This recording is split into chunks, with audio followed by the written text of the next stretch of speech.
All right, bring it on in. Come on. Might as well call a huddle for this. This episode, Off the Edge, with me, your host, Cam Jordan. We're going to talk about how the Saints lost to Josh Dobbs and the Minnesota Vikings. We're going to talk about us heading into bye week, how we get our mind right, our body right, get ready for this next stint, this last 7 games of regular season to try and push for this playoffs. We're going to talk about, dipping into Las Vegas for F1. Formula. Let's just talk about it all. Get it off our chest, get it off through the mind, get it out and open, and be open as possible. I'll also talk about, maybe Robert Saleh and his comments on sacks being an overrated stat. It seems like it has a lot to do with Off the Edge. So tune in. It's going to be a good one.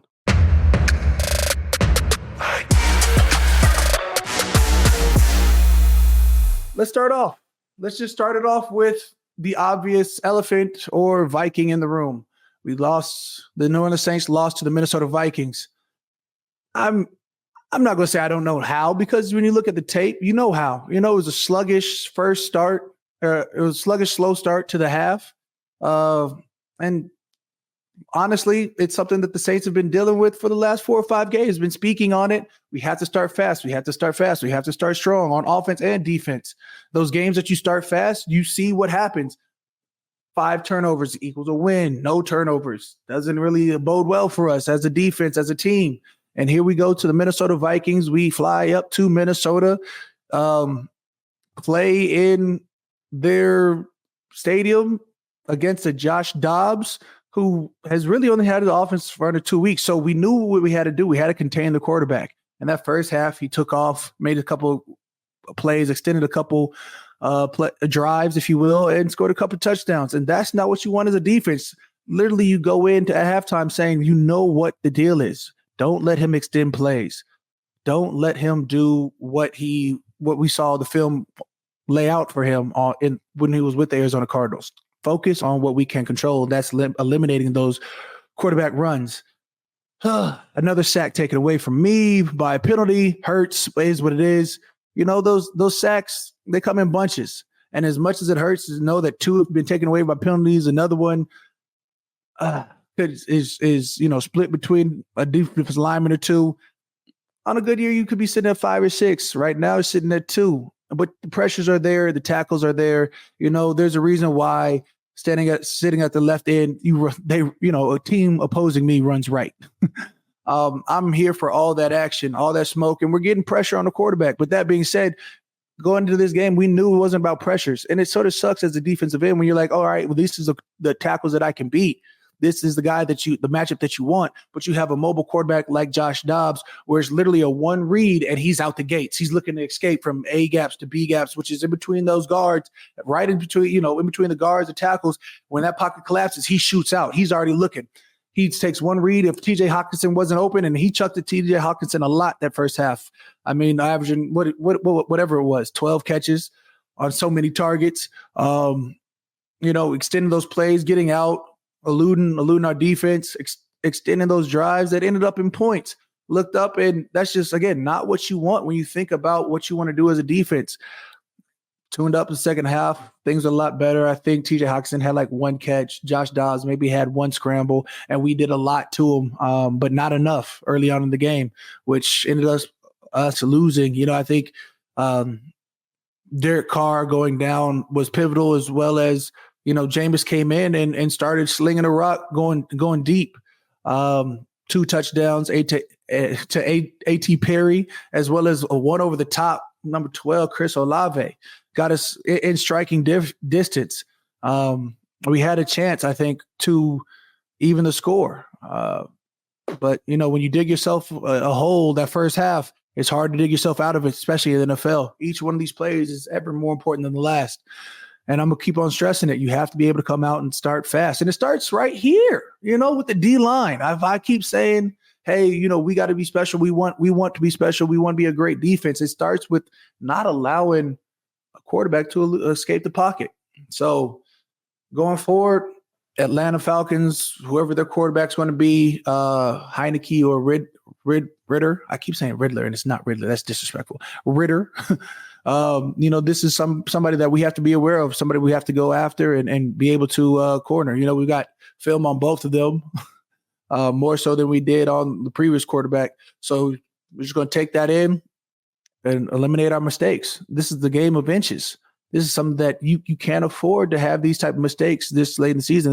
There's a reason why, I'd love to say we should be sitting at 8-2 right now. We're not. We're sitting at 5-5, and there's no one to point at but the guys in our room, the guys in our locker. But also the solution is the guys in our locker, the people that we have in our room.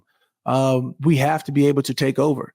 Then I just think about, the father-son connection there, and which brings me back to this Minnesota game. Because, my pops double dipped. My pops came to not only this last game because it was an alumni weekend and I had, my godfathers, god uncles, whatever you want to call them, his former teammates and Joey Browner and, my uncle Darren Nelson, my uncle Leo Lewis. Guys were hitting the field and, and the Minnesota side and clearly rooting for the Minnesota. And then, there's my dad who's in some the week before raided my closet and probably took about 10 pairs of J's that I wasn't aware of. And I had given him like 10 pairs of shoes anyways, things I was getting out my closet. And he's like, hey, you mind if I grab these? Oh, these will go good for this Viking game. This will go good with the Saints game. And next thing I know, he's wearing my gold toe patent leather, Jordan 1s. And he's also wearing some purple Jordan 1s. And he's like, yeah, this is how I'm showing solidarity. And I'm like, bro, you're a Viking. You stay on your side. I love you. I'm trying to destroy your team. And then, they took a sack back. So it is what it is. It's a crux of my, the bane of my existence, if you will. Knowing that I'm born in Minnesota and I just lost to the Minnesota Vikings. I've got old childhood friends from Minnesota that are like, oh, you did well, but I'm glad our team won. I'm like, I want to beat Minnesota every time I play them because I have connections there. I want to have that. I'd never want to lose. It just is what it is. It's more so because, it's starting to feel like there's a rivalry stewing, and I don't know if they deserve that. It's just coming from my side, so that's one-sided. That's never a good thing. But again, I talked about Pops being there wearing his shoes, but he's also a 6-time Pro Bowler for the Minnesota Vikings. He's in the Ring of Honor, and so when I see my guy, you can't help but be proud of the legacy that has started. Eventually I'm like, I've thought about this legacy tattoo right on the leg. I'm gonna get a tattoo one day. I've only got one tattoo. It's the wedding ring. So like, it's because I always set that wedding ring down and I lose it. It just is what it is. So now I'm tatted. I'm fully bought in. That's commitment. If your only tattoo is your wedding ring, boom. Who's more committed than me? But yeah, I think that, Steve Jordan, had broke so many Vikings records when he was playing 13 years over there in the Ring of Honor, complete legend. I'm just happy and fully in awe of what the work that it took, especially knowing that I'm in year 13 as well, for him to be flying or gallivanting around the country the way he does it to be the ultimate granddad to the kids. He doesn't want to miss a birthday. He doesn't want to, and he's got my sister who lives in Germany with her husband, Kasim Edebali, a former teammate of mine. He flies over there for their birthdays. He flies to New Orleans for our kids' birthdays. He goes, he shoots back to Arizona for my brother's kids' birthdays. My man is living. And yet, again, he was at the game last week or 2 weekends ago, and then at the game this weekend. I mean, and he's still working. I don't know. Look, the man is a mythical legend, if you shall. Does engineering, played in the league, and still flies over everywhere to either golf or see the kid or see his grandkids. Living legend. I hope to aspire one day. So that's Saints for now. We may come back because I love them. I am them. I love us. It's always going to be Saints Nation. But moving on, you think about heading into a bye week. We end up, losing. Our coach was like, 10 weeks in, get your mind right, get your body right, because we have a 7-week stint coming up. I think Dennis Allen is doing a heck of a job with knowing what the team needs to get their bodies underneath them. It's a marathon. There's guys that go down. Derek Carr went down this past weekend.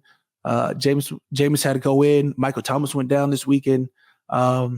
whatever that is. I hope that our team's back at full strength for the next week. But talking into the bye week, now it's just taking care of your body. It's the hot tub. It's the multi appointments of this chiropractor that I'm going to. It's the massages that I'm getting. Coming to the house. I'm in the living room now. I'm not saying I'm ever more presently alert of having the family around while I'm getting massaged. Like, my kid's going to know that daddy's body hurts playing football. They're going to realize, like, the work that gets done. It's not just all fun and games. Daddy goes to work and comes back. No, daddy gets, chiropractors. They popped up on a chiropractor session. They're going to watch me get dry needle. They're going to, and I've got kids, so they just see it happen. Like, Daddy, are you okay? And I'm like, I'm just fine. This is how daddy gets right. I've taken my son to the cold tub, which my 8-year-old son, I dropped in this cold tub.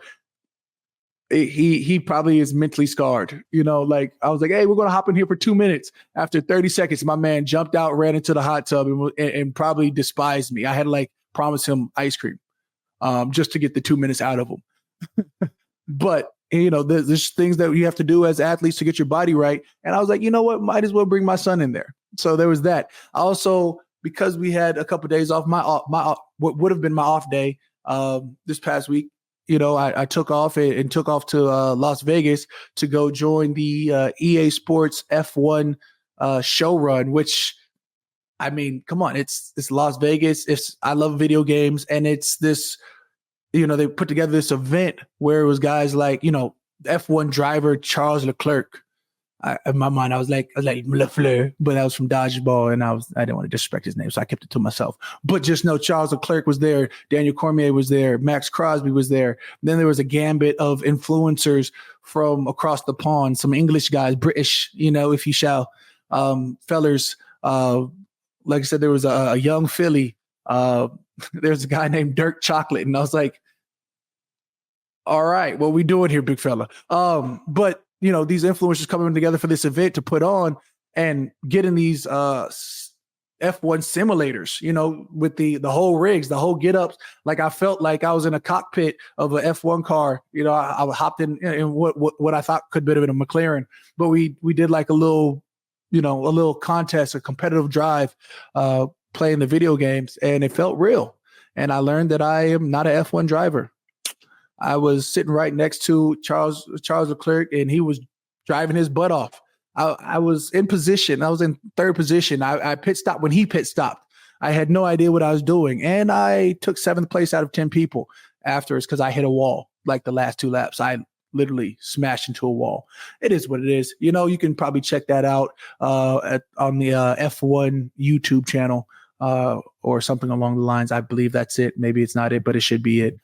So that's the bye week situation. Beyond the Saints game, just because that was so heavy on my chest, I had to get it out there. But there was other games that were out there. I think as I'm looking around, you see the midway defensive MVPs, which is probably Max Crosby, the way he's been playing. He's averaging like 98% of the snaps. He's just relentless. You love his pursuit. I got nothing but high praise for Max Crosby, a guy who plays the run. Kempston plays the run as well as gets after the quarterback. And then you talk about just on the offensive side of the ball, right? You talk about, of course, I'm always going to talk about Pat Mahomes. You're going to look around, and you're probably going to bring up Tyreek Hill, of course.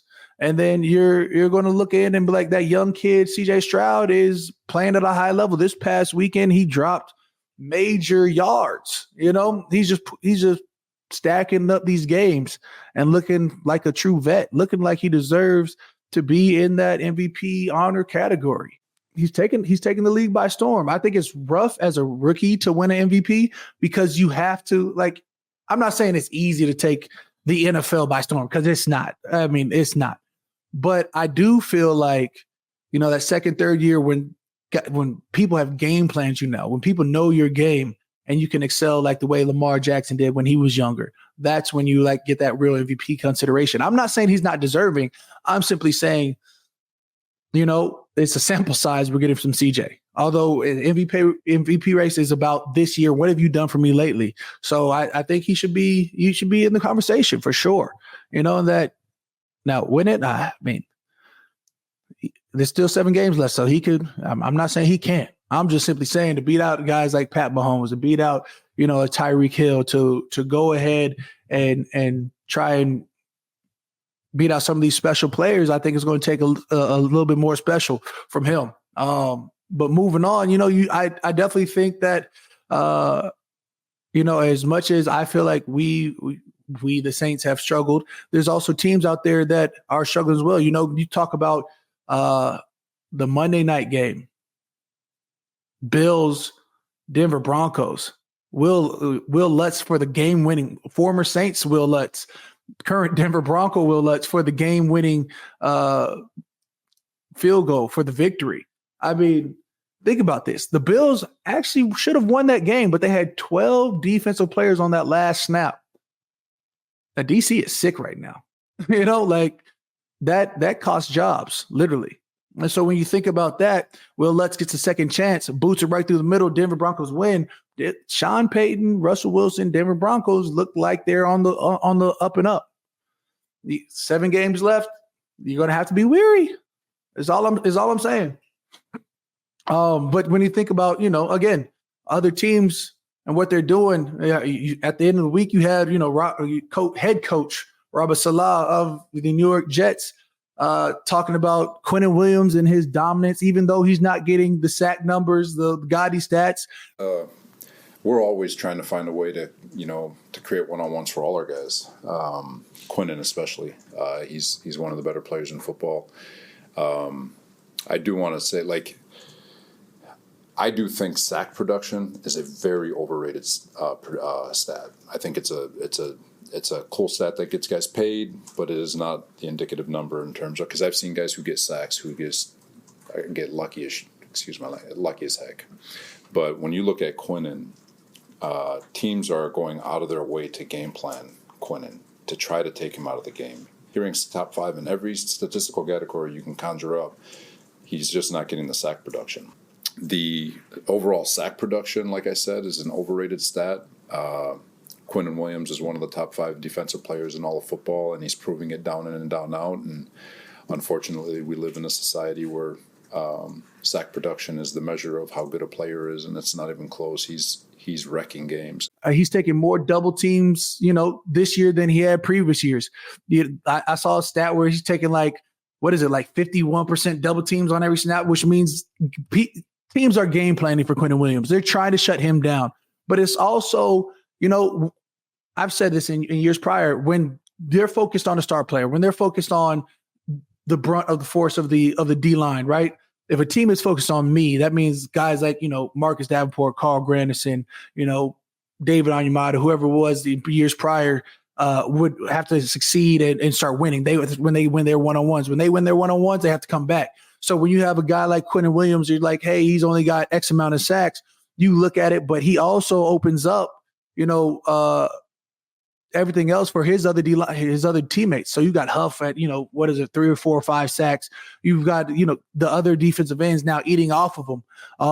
There's a reason why teams are going out their way to double team him, right? There's a reason why he had 12.5 last year, and teams are like, we have to shut him down. So he's got 1 sack on the season, but Quinnen Williams is a dog, man. I mean, when you think about he's stronger point of attack, he knows how to split those double teams. He knows how to push that pocket back. We have a D tackle that pushes that pocket back. D tackles like him, Dexter Lawrence, Justin Simmons, Justin Simmons. You really feel like as a defensive end, that's when you're able to really give out your bag and give your best pass rush moves, knowing that pocket is pushed. When you think about guys that like Quinnen Williams and Robert Saleh talking about, his dominance without getting sacks. Yeah, it's absolutely true. When you have 2 or 3 guys having to account for Quinnen Williams, that means your end is eating. That means your other nose is eating. That means your other defensive end is eating. Your linebackers can blitz. That opens up so much for the defense. And I'd like to say that's part of the Jets' success on defense is literally a focal point of Quinnen Williams. It just is what it is. I've got nothing but respect for the young gunner.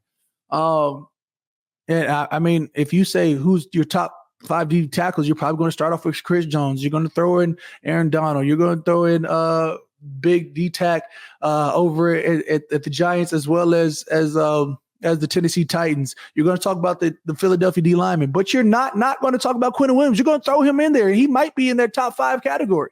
So you got to put major respect on his name. Man, I mean, just him talking about sacks is an overrated stat. I've said it from jump. There's edge rushers, defensive ends, D tackles that are pass rush specialists. Pass rush specialists. That means, when a quarterback passes. But that being said, there's also rundown specialists, and then there's complete D linemen. Those that are as proficient at stopping the run as they are the pass, or those that are commanding double teams to free up other guys. I mean, these are stats that they're never going to, be able to quantify, but those double teams pick up. I know they'll never talk about him in his legacy, whatever it is, but he's a dog in that outright form. So it's just super important to have a guy like a Quentin Williams, to really push that pocket. A guy like a Dexter Lawrence, my young guy, Brian Brzee, is starting to become that way. Like, he's starting to understand that if he pushes that pocket, guys can collapse. So, whatever that is, sack numbers may be low right now, but it's 7 games left. So there's a lot of opportunity. And again, if other guys are winning those one-on-ones, the Bryce Huffs, whatever it is, eventually he's going to get his turn to win on one. If he's commanding doubles, that means when he gets those one-on-ones, he's going to start eating. So it's only a matter of time before it all comes back. It all comes full circle. Also shout out to my dog, Sheldon Rankins, down at the Houston Texans. What he had, his first 3-piece. He had a 3-sack night, first of his career this past weekend. I'm just saying, when you have those dogs at interior, it helps the men's out tremendously, So we're just going to keep on going, keep on rolling, keep on flowing. And for that part, I think that for all that it is as a D line, I love watching tape on guys who are complete defensive ends or complete D linemen. I love trying to steal moves, or how Quentin is able to split some of these double teams that come his way. His shoulder rotation, his power, his explosiveness. I love stealing all that. I love watching film on guys that are top tier. I love watching guys that play the line position, simply because you can always learn from anybody, no matter what part of it is. Something else that I wanted to get to, being in Vegas, I ran into my guy Max Crosby at this, EA Sports F1 Showrun that we did, and that just made me think about, the Raiders 2-0 run. We talk about 2-0. They won 2 weekends ago, and next thing I know, Max Crosby has cigars off. When a head coach gets fired and teams win that next game and start smoking cigars, a celebration. In multiple ways, not celebration. And then, Max Crosby said something about getting back to the Raiders' way of winning.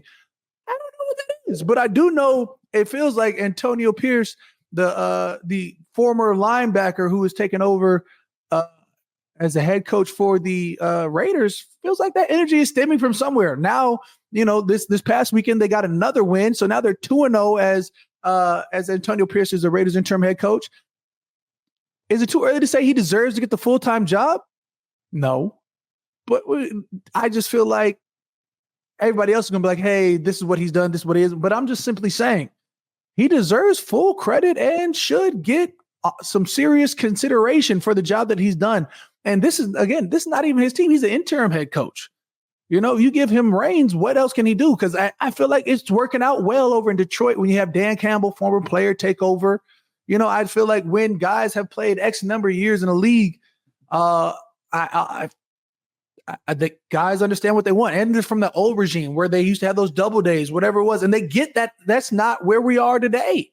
And yet they bring that same fire and passion, and they know how to play, and they know how to get their way. And they also understand the body breaking down, because that's key too. Keep some of your vets in tip-top shape.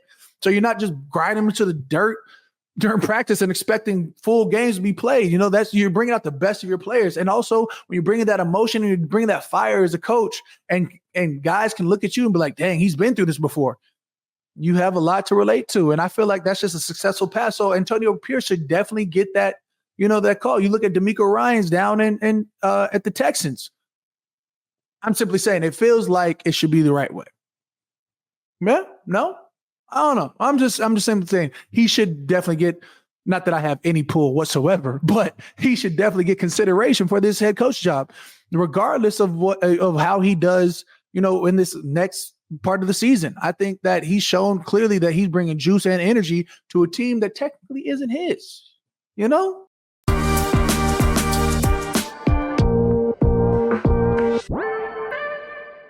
as I go into the rest of my bye week, just know I'll be watching a lot more football. I'll be breaking down film on myself. I'll be trying to critique myself to the umpteenth degree to try and get this right. Sitting at 5-5, man, there's so much hope and possibilities with 7 games left. We win all 7 games. We're 12-5. You can't tell me that we won't be poised. I'm speaking into existence now because that's what I feel. That's how I want it to happen. I think that at the end of the day, you know, when you have opportunities, you have to be able to grasp and be the epitome of excellence upon each and every Sunday. So it's going to be up to this bye week to get me right. I appreciate you guys for tuning in. This is Off the Edge with Cam Jordan. This is about as real as it gets because, like I said, I just wanted to sit down and chat it up. You know, I think eventually I'm gonna start taking some questions so I can shoot back because I've always had a guest or somebody to come kick it with me. Now it's just me and you driving the whip, staying at the crib, listening to me talking about football and some good things. You know, I appreciate y'all tuning in and tapping in. If you guys want to, go ahead, tell your best friend, your cousin's nephew, cousin, you know, about Off the Edge, the podcast with me, Cam Jordan. Spread the word, give us a 5-star rating, leave a review, and follow us on Apple Podcasts and the iHeartRadio app. Wherever you get your podcasts, you know I'm here. Cam J, Off the Edge. Peace.